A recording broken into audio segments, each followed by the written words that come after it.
నమస్తే సార్. నమస్తే సార్. ఇప్పుడు చూసుకుంటే జగన్మోహన్ రెడ్డి ఏర్పాటు చేసుకున్న సైన్యం, జగన్మోహన్ రెడ్డి వాలంటీర్ వ్యవస్థను పెట్టాడు కదా. అవును. వాలంటీర్లు ఇప్పుడు ధర్నాకి సిద్ధమయ్యారు కూటమి ప్రభుత్వం మీద. జగన్మోహన్ రెడ్డిని మేము వదులుకున్నాము, కూటమిని నమ్మి 10,000 రూపాయలు ఇస్తారని చెప్పి కూటమి వైపు ఓట్లేసాం, జగనన్న నీ విలువేంటో మాకు తెలిసి వచ్చిందన్నట్టు ఒక పోస్ట్ ఒకటి రిలీజ్ చేశారు. అంతేకాకుండా వాలంటీర్లు కూడా ధర్నా చేసి ఎలాగైనా ఉద్యోగాలు మేము సాధించుకుంటామని చెప్పి మాట్లాడుతున్నారు. ఏంటి సార్, ఆంధ్ర రాష్ట్రంలో వరకు 8 నెలలు గడిచింది, ఆంధ్ర రాష్ట్రంలో వాలంటీర్లు లేకుండా పరిపాలన జరుగుతూ ఉంది. ఒకవేళ వాలంటీర్లు ఇప్పుడు అవసరం ఉందంటారా?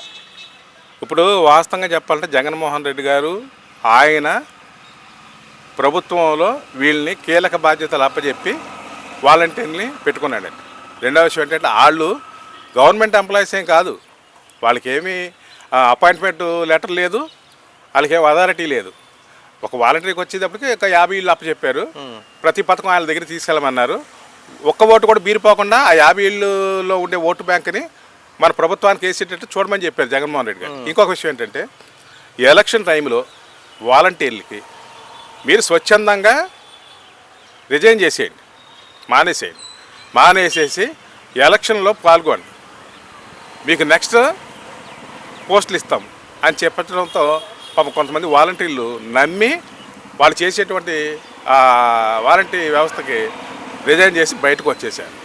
వచ్చేసిన తర్వాత ఏమైందండి, టీడీపీ గవర్నమెంట్ వచ్చింది. ఇంకొక విషయం ఏంటంటే వాలంటరీ వ్యవస్థకి చంద్రబాబు నాయుడు గారు చెప్పినట్టు, మన పవన్ కళ్యాణ్ గారు చెప్పినట్టు వాళ్ళకి భవిష్యత్తు ఇస్తారు. కానీ ఇందులో ఏంటంటే ఇటువంటి రిజైన్ చేసేసి వైఎస్ఆర్సీపీకి వెన్నుదన్నుగా ఉన్నటువంటి వ్యక్తులకు మరి అది ఎంతవరకు నిర్ణయం తీసుకుంటారు, పరిగణలో తీసుకుంటారు అనేది అది కూటమి ప్రభుత్వం ఆలోచిస్తుంది, కూటమి ప్రభుత్వం నిర్ణయం తీసుకుంటుందండి. సార్, కరోనా టైంలో వాలంటీర్లు మేము చాలా సేవలు చేసాం, అనేక మంది ప్రాణాలు కాపాడాం, అలాంటి వాలంటీర్లను పక్కన పెట్టడం కరెక్ట్ కాదని చెప్పి కొంతమంది అభిప్రాయం. ఓకే. సో ఇలాంటి టైంలో వాలంటీర్లు ఉండడం అవసరం అంటారా, లేదంటే 8 నెలలు గడిచిపోయింది ఇలాగే కంటిన్యూ చేయడం బెస్ట్ అంటారా? ఉద్యోగ రీత్యా అయితే కనుక కరెక్టేనండి, వాళ్ళు గవర్నమెంట్ ఉద్యోగస్తులు అయితే కరెక్టే. ఇదే విధానంలో అయితే కనుక కరెక్ట్ కాదు. ఎందుకంటే ఇది పొలిటికల్ బ్యాక్లోకి వచ్చేస్తుంది, పార్టీ విధి విధానాల్లోకి వచ్చేస్తున్నారు, పార్టీ గురించి పాటుపడమని చెప్పి చెప్తున్నారు. అది అయితే కనుక చంద్రబాబు నాయుడు గారు, లోకేష్ గారు, మన హైకమాండ్ నిర్ణయం తీసుకుని కూటమి ప్రభుత్వం తీసుకుని వాళ్ళకి ఏదైనా భవిష్యత్తు ఇవ్వాలి అని అనుకుంటే కనుక మంచి భవిష్యత్తు ఇస్తారు. అందరికీ న్యాయం చేయాలని కూటమి ప్రభుత్వం సిద్ధంగా ఉంది, చేసి తీరుతారండి. Okay sir. కూటమి ప్రభుత్వం అధికారంలోకి వచ్చి 7 నెలలు పూర్తయింది, 8వ నెల రన్నింగ్ లో ఉంది. అయితే ఆంధ్ర రాష్ట్రంలో వాలంటీర్ వ్యవస్థ అనే ఊసే లేదు ఒక రకంగా చెప్పాలంటే. ఎందుకు వాలంటీర్ వ్యవస్థ గురించి మనం మాట్లాడుకుంటామంటే ప్రస్తుతం వాలంటీర్లు ధర్నా చేయడానికి సిద్ధంగా ఉన్నారు, చంద్రబాబు నాయుడు మీద స్ట్రైక్ చేయడానికి రెడీగా ఉన్నారు. అంతేకాకుండా కూటమి ప్రభుత్వం మమ్మల్ని మోసం చేసింది అంటూ కొంతమంది వాలంటీర్లు గగ్గోలు పెడుతున్నారు. కూటమి ప్రభుత్వం 8 నెలల పరిపాలన మనం చూసాం, అసలు ఆంధ్ర రాష్ట్రానికి వాలంటీర్ వ్యవస్థ అవసరం అనేది లేనట్టుగా కూటమి ప్రభుత్వం పనిచేస్తూ ఉంది. పెన్షన్ల విషయంలో కూడా సచివాలయ సిబ్బందినే వాళ్ళ ద్వారానే పెన్షన్లు పంపిణీ చేస్తా ఉన్నారు. ఇప్పుడు కొత్తగా వాట్సాప్ గవర్నెన్స్ అని చెప్పి ఒక కొత్త నాందికి శ్రీకారం చుట్టారు. ఈ వాట్సాప్ గవర్నెన్స్ ద్వారా మొత్తం ఏదైనా మనకు కావాల్సినా సరే క్షణాల్లో మనకి వాట్సాప్లో వాళ్ళకి మెసేజ్ పెట్టడం, మనకి ఏదైతే అవసరమో ఆ సేవల్ని ఓపెన్ చేయడం, దానికి సంబంధించిన విధంగా మనం దాన్ని ఆన్లైన్ ప్రకారంగా మనం చేసుకుంటాం, మన చేతుల్లోనే ఉంది. ఇప్పుడు ఇలాంటి టైంలో వాలంటీర్లు ధర్నా చేయడానికి ఎందుకంటే ఇదిగో కనీసం వాలంటీర్లు వాళ్ళ ఇంటికి వెళ్ళి వాళ్ళ యొక్క సమాచారానికి సేకరించి ప్రభుత్వానికి హ్యాండ్ ఓవర్ చేసేవారు కదా. ఇప్పుడు అలాంటి ఏమీ లేకుండా వాట్సాప్ గవర్నెన్స్ వచ్చేసింది. అసలు ఆ వాలంటీర్లు పెట్టుకుంటారా లేకపోతే తీసేస్తారా, మాకు క్లారిఫికేషన్ ఏమన్నా అంటూ ధర్నాలు చేస్తా ఉన్నారు. అయితే కొంతమంది వాలంటీర్లు ప్రజెంట్ ధర్నా చేయడానికి ప్రధాన కారణం ఏంటంటే చంద్రబాబు నాయుడు గారు గతంలో ముఖ్యమంత్రిగా అయ్యే టైంలో ఎన్నికల ప్రచారాల్లో వాలంటీర్లకు 10,000 రూపాయలు జీతం ఇస్తానన్నారు. అంతేకాకుండా ఉద్యోగాన్ని పర్మనెంట్ చేస్తారన్నటువంటి చంద్రబాబు నాయుడు గారు అధికారంలోకి వచ్చిన తర్వాత వాలంటీర్లు పక్కన పెట్టేశారు, ఇది అన్యాయమా అంటూ కొంతమంది ధర్నా చేస్తా ఉన్నారు. ఇంకొక అంశం వీళ్ళు మాట్లాడేది ఏంటంటే, అయ్యా జగన్మోహన్ రెడ్డి గారు మిమ్మల్ని పక్కన పెట్టి మేము చాలా తప్పు చేశాం, చంద్రబాబు నాయుడు గారు ఇచ్చే 10,000కు ఆశపడి మీలాంటి గొప్ప నాయకుడిని మేము వదులుకున్నాం, మమ్మల్ని క్షమించండి మహాప్రభు, మా ఉద్యోగ భద్రత మీరే కల్పించాలి జగన్మోహన్ రెడ్డి గారు అంటూ మరి కొంతమంది వాలంటీర్లు మాట్లాడుతూ ఉన్నారు. సో రెండిట్ల మధ్య మీకు కంపారిజన్ అర్థమై ఉంటుంది. అయితే ఇదేదో చంద్రబాబు నాయుడు గారు మోసం చేసినట్టు ఇప్పుడు జగన్మోహన్ రెడ్డి ఉద్యోగ భద్రత కల్పించాలంటూ ఈ ధర్నానికి శ్రీకారం చుట్టారు. అయితే వాలంటీర్ల మీద ఒక ప్రధానమైన ఆరోపణ ఉంది, డేటా చోరీ. మీకు గతంలో పవన్ కళ్యాణ్ గారు బహిరంగ సభలో ఏదైతే వారాహి బహిరంగ సభలో మాట్లాడిన సందర్భాల్లో ఈ వాలంటీర్ వ్యవస్థ డేటా చోరీ చేస్తా ఉన్నారు, ఇగో నా దగ్గర పక్క ఆధారాలు అని చెప్పి పవన్ కళ్యాణ్ గారు మాట్లాడిన సంఘటనలు మనం చూసాం. సో వాళ్ళ మీద ఒక ప్రధానమైన ఆరోపణ ఒకటి ఉంది.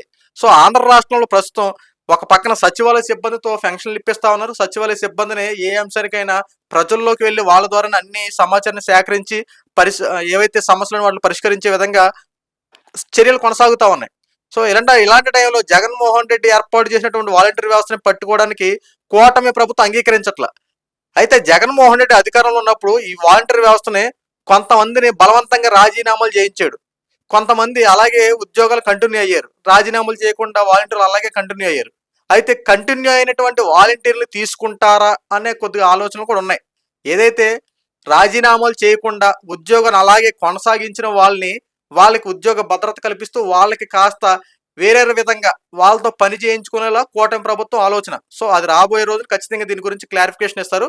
అయితే రాజీనామాలు చేసిన వాళ్ళు ఖచ్చితంగా తీసుకునే ఉద్దేశంలో అయితే ఎట్టి పరిస్థితుల్లో లేరు. రాజీనామాలు చేయకుండా అయినా సరే అలాగే కంటిన్యూ అవుతున్నటువంటి ఏదైతే వాలంటీర్లు ఉన్నారో వాళ్ళ మీద కాస్త కూటమి ప్రభుత్వం వాళ్ళ మీద మంచి ఒపీనియన్తో ఉంది. సో ఇలాంటి వారు ఖచ్చితంగా తీసుకునే అవకాశాలు ఉన్నాయి. అయితే జగన్మోహన్ రెడ్డి వ్యవహరించిన తీరును ఒకసారి చూస్తే ఈ వాలంటీర్ వ్యవస్థను ఉపయోగించుకొని కూటమి ప్రభుత్వంలో ఉన్నటువంటి ఇప్పుడు చంద్రబాబు నాయుడు గారు, పవన్ కళ్యాణ్ గారి మీద నారా లోకేష్ విస్తృత స్థాయిలో ఈ వాలంటీర్లు ఏదైతే ఉన్నారో వాళ్ళని ఉపయోగించుకొని ఎంత దారుణంగా ప్రవర్తించడం అన్నీ మనం చూసాం. అయితే చంద్రబాబు నాయుడు గారు వాలంటీర్ వ్యవస్థ ఎందుకు పక్కన పెట్టారు అంటే ఏదైతే జగన్మోహన్ రెడ్డి వ్యవహరించిన తీరులో వాలంటీర్ల యొక్క ముఖ్య పాత్ర ఉంది.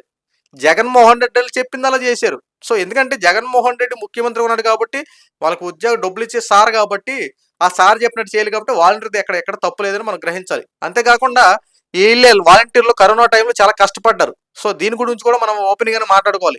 ప్రతి ఇంటింటికి వెళ్ళడం, అంతేకాకుండా ఆ ఇంటింటికి వెళ్ళినప్పుడు ఇలాంటి శానిటైజర్ చేయడం, వాళ్ళకు కూరగాయలను పంపిణీ చేయడం చాలా చక్కగా వాలంటీర్ వ్యవస్థ పనిచేసింది. ఇందుకు ఒక రకంగా హ్యాట్స్ ఆఫ్ అని చెప్పాలి. ఎందుకంటే నాణ్యానికి రెండు కోణాలు ఉంటాయి. ఏ రెండు కోణాల గురించి మనం మాట్లాడుకోవాలి. అలాంటి సందర్భంలో వాలంటీర్ వ్యవస్థ కూడా చక్కగా కొన్ని సందర్భాల్లో మంచి చేసినా ఇదే వాలంటీర్లు పార్టీ విభేదాలు కూడా చూపించారు అనడంలో ఎటువంటి సందేహం లేదు. ఎందుకంటే నేనే మీకు ఎగ్జాంపుల్, నేను ఒక టీడీపీకి సంబంధించిన మనిషిని అని చెప్పి నా ఇంటికి వాలంటీర్లు అనేవాళ్ళు కనీసం రావాల్సినది రాయడానికైనా కనీసం నాకు విముఖత చూపించిన విధానం లేవు. ఇళ్ల స్థలాలు రాయమంటే ఇళ్ల స్థలాలు రాయలా, కనీసం మా నాన్నకి రైతు భరోసా పెట్టమంటే దాని గురించి కొద్ది వివరాలు సేకరించి పెట్టమంటే దానికి రైతు భరోసా గురించి అప్లై కూడా చేయలే. సో ఇలాంటి వాళ్ళు కూడా కొంతమంది ఉన్నారు. ఎందుకంటే పార్టీ విభేదాలు కూడా వాలంటీర్లు చూపించారు. ఎందుకంటే డేటా అంతా వాళ్ళ దగ్గర ఉంటుంది కదా, ఈడు మనవడు ఈడు పగోడు, వీడు మనవడు అయితే ఇది చేయాలి, వీడు మనవడు కాకపోతే అది చేయాలని చెప్పి పక్కా క్లారిఫికేషన్తో ఉండేది. ప్రతి డేటా జగన్మోహన్ రెడ్డిది చేరేది. సో ఒక సిస్టమేటిక్గా జగన్మోహన్ రెడ్డి నా అనే వాళ్ళు ఎవరు, పగోడు ఎవడని చెప్పి క్లారిఫికేషన్ చేసుకున్నాడు. సో జగన్మోహన్ రెడ్డి చాలా పద్ధతి ప్రకారం ఈ 2024లో గెలుద్దాం అనుకున్నాడు. కానీ విధి ఆడిన వింత నాటకంలో జగన్మోహన్ రెడ్డి ఒక పాత్రధారిగానే మిగిలిపోయాడు తప్ప మెయిన్ సూత్రధారి అవలేకపోయాడు. ముఖ్యమంత్రి అవ్వాలనుకున్నాడు కానీ బెడిసి కొట్టింది. ఈ రోజున కూటమి ప్రభుత్వం అధికారంలోకి వచ్చిన తర్వాత చంద్రబాబు నాయుడు గారు వాలంటీర్ వ్యవస్థను పక్కన పెట్టి పరిపాలన ఎలా చేసి చూపించాలో అలా చేసి చూపిస్తా ఉన్నారు. ఈ రోజున వాట్సాప్ విధానం చూడండి, లేదా సచివాలయ సిబ్బందిని ఈ రోజున ఉరుకులు పెట్టిస్తా ఉన్నారు. అసలు అంతంత మందిని పెట్టేసేవారు. ఒక పక్కన 5,000 రూపాయలు అంటే మామూలు విషయం అండి. 5,000 రూపాయలు సుమారు 2,75,000 పైగా వాలంటీర్లు ఉంటే వీళ్ళందరికీ 5,000 రూపాయలు చెప్పిన సుమారు 100 కోట్ల పైగా వాళ్ళకి అయిపోయి ఈరోజు 100 కోట్ల రూపాయలు మిగిలినట్టే కదా. ఆ 100 కోట్ల రూపాయలు వేరే దానికి ఖర్చు పెడుతున్నారు కదా. ఈ వాలంటీర్ వ్యవస్థ అనేది లేకపోయేప్పటికి ఇప్పుడు సచివాలయ సిబ్బంది ఉరుకులు పరుగులు పెడతా ఉన్నారు. ఆ రోజున వాలంటీర్లు పనిచేసేవారు, ఈ సచివాలయ సిబ్బంది ప్రశాంతంగా అక్కడ కూర్చునేవారు. ఈ రోజున వాలంటీర్ వ్యవస్థ ఆగేపటికి సచివాలయ సిబ్బంది పరుగులు పెట్టాల్సిన రోజులు వచ్చినాయి.